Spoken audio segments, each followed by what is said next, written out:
Артакшаста патша хакимлигинин 7 йылында 5 айда Эзра Иерусалимге килип жетти. Бабилдан Эзра 1 айның 1 күнүндө юлга чыккан иде. Иерусалимге ул Алласынын фатихасы белән 5 айның 1 күнүндө килип жетти. Эзра үзенең күңелен Раббы канунын үзләштерүгә һәм үтәүгә, шул кагыйдә карарларны Исраил халкына өйрәтүгә салды. Исраил халкына Раббы биргән буйрукларны ва канун кагыйдәләрне өйрәтүче рухани катиб Эзрага Артакшаста патша тапшырган хатның эчтәлеге менә мондый.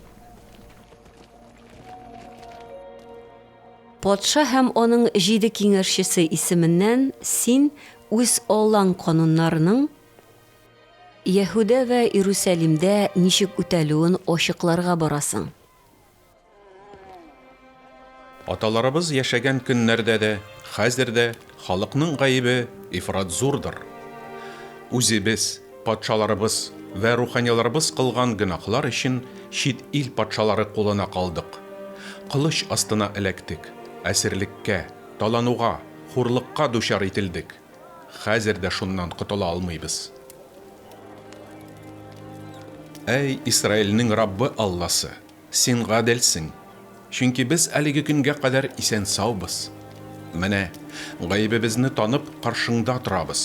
Гәрчә шушы хәлләрдән соң синең алдыңа килеп басарга хакыбыз булмаса да.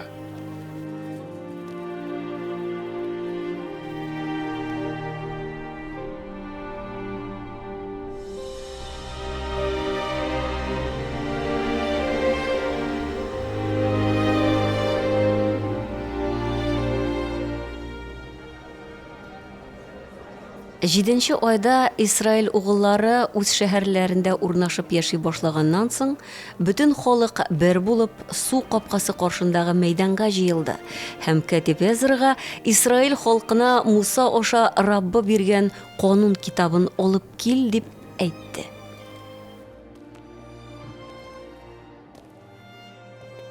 Җиденче айның 1 көнендә рухани Эзра шулай итеп җыенга килгән ирләр, хатын-кызлар һәм укыганны аңлардай балалар каршына канун китабын алып килде. Җыелган кешеләрдән югарырак торган Эзра бар халыкның күз алдында китапны ачкач, барысы да аяк үрә басты.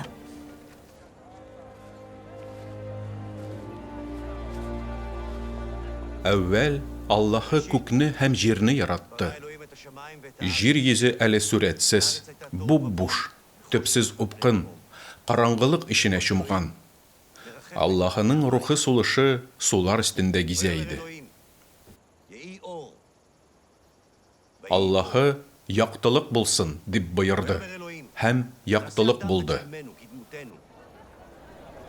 Аллаһы кешене үз сүрәтебездә үзебезгә охшатып яратачакбыз, диде.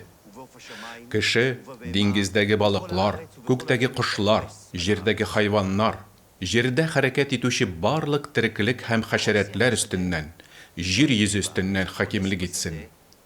Җир йөзендә әле бер нинди дә куаклык, ширәм яшеллекләр юк, чөнки Раббы Алла җир өстенә яңгыр яудырмаган, һәм җирне эшкәртер өчен кеше дә юк иде. Раббы Алла Адәмне туфрактан яратты, һәм аның борын тишекләренә тереклек сулышы ирде. Адәм әнә шулай җан иясе булды.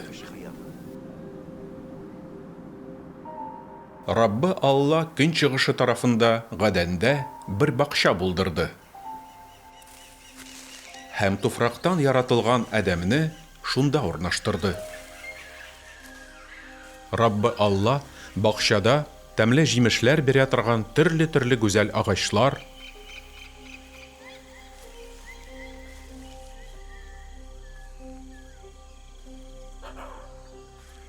бакчаның уртасында тереклек агачы белән яхшылыкны һәм яманлыкны таната торган белем агачы да үстерде. Раббы Алла Адәмгә әйтте: бакчадагы теләгән һәр агачның җимешен ашарга рөхсәт. Әмма яхшылыкны һәм яманлыкны таната торган белем агачыннан ашама, Чөнки ул агачның җимешен ашаган көнне үк мотлак үләчәксең, диде. Соңра Раббы Алла Адәмне ялгызын калдыру әйбәт түгел. Үзенә тиң бер ярдәмчене яратачакмын, диде.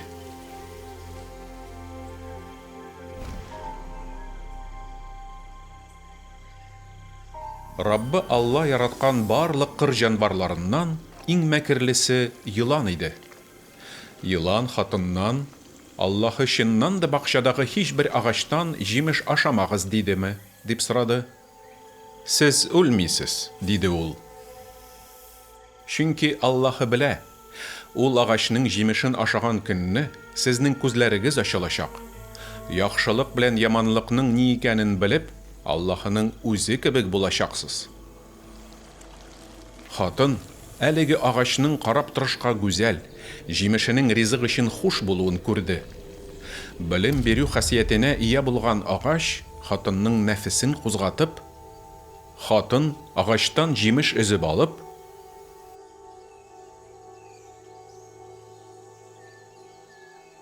ашады.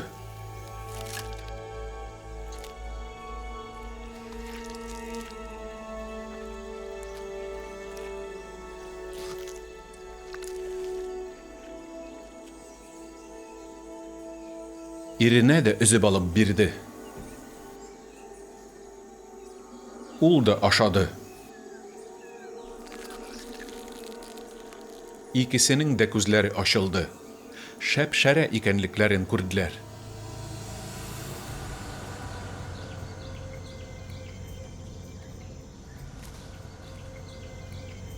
Инҗир яфракларыннан үреп, үзләренә бил каплагычлары ясадылар.